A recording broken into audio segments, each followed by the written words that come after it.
Hello everyone, నేను మీ Neeraja. Welcome back to Neeraja foods.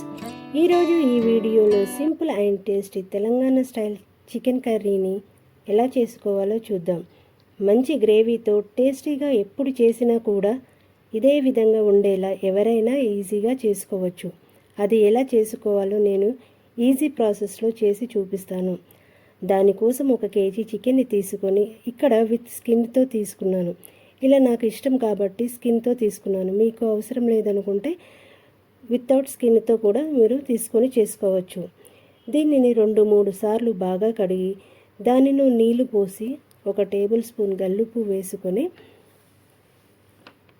10 నిమిషాల వరకు ఉప్పు నీటిలో పెట్టాలి.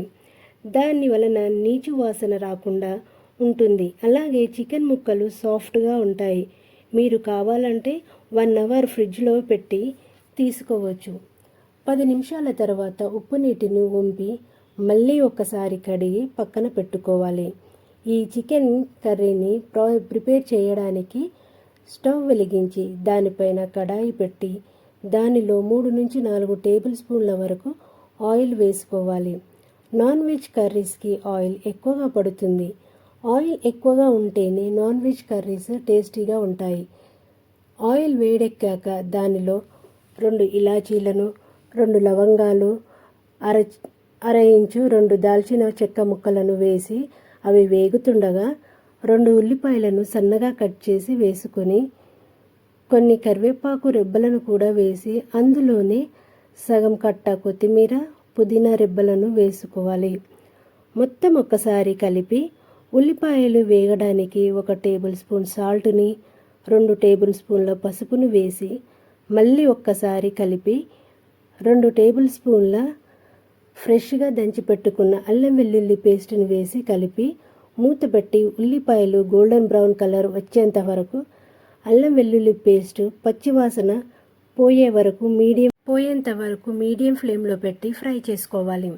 ఉల్లిపాయలు వేగిన తర్వాత చికెన్ని వేసి మొత్తం ఒక్కసారి కలిపి హై ఫ్లేమ్లో 5 నిమిషాలు ఉడికించి తర్వాత ఒకసారి కలిపి మీడియం ఫ్లేమ్లో పెట్టి చికెన్ని 70% వరకు ఉడికేంత వరకు మధ్య మధ్యలో కలుపుతూ ఉడికించుకోవాలి.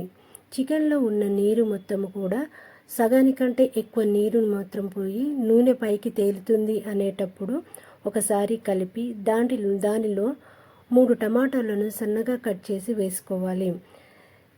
4 పచ్చిమిరపకాయలను సగం వరకు తుంచి వేసుకోవాలి. దానిలోనే 2 టేబుల్ స్పూన్ల కారము ఇక్కడ మీకు రుచికి తగినట్టు వేసుకోండి. ఎందుకంటే పచ్చిమిరపకాయలను మసాలా దినుసులను వేసాం కాబట్టి దీంట్లో కారము ఎక్కువగానే పడుతుంది. కానీ మీకు టేస్ట్కి తగ్గట్టు మీరు అడ్జస్ట్ చేసుకొని వేసుకోండి. కారాన్ని వేసి ఒకసారి కలిపి కారానికి తగ్గట్టుగా ఉప్పు వేసుకోవాలి. ఇక్కడ ఉప్పును చూసుకొని వేసుకోవాలి. ఎందుకంటే మనము చికెన్ కడిగేటప్పుడు ఉప్పును వేసుకొని కడగడము నానబెట్టాము కాబట్టి మళ్ళీ ఒకసారి ఉల్లిపాయలు వేగడానికి 1 చెంచా ఉప్పును వేసాము. ఇది అడ్జస్ట్ చేసుకుంటూ మనకి రుచికి తగినట్టు ఉప్పును అడ్జస్ట్ చేసుకొని వేసుకోవాలి. ఉప్పు కారం వేసిన తర్వాత మొత్తం ఒకసారి కలిపి 10 నిమిషాల వరకు ఉడికించుకోవాలి.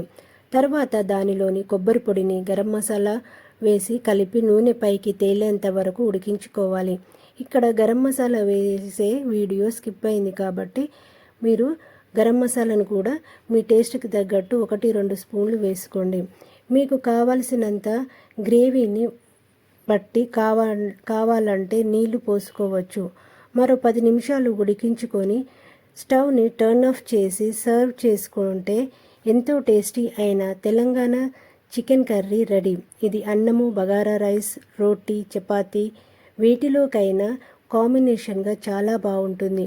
ఒకసారి ఇలా చేసుకొని చూసి టేస్ట్ ఎలా వచ్చిందో నాకు కామెంట్ రూపంలో తెలపండి.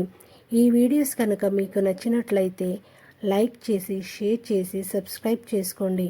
మరిన్ని కొత్త వీడియోస్తో మళ్ళీ కలుద్దాం. Thank you for watching.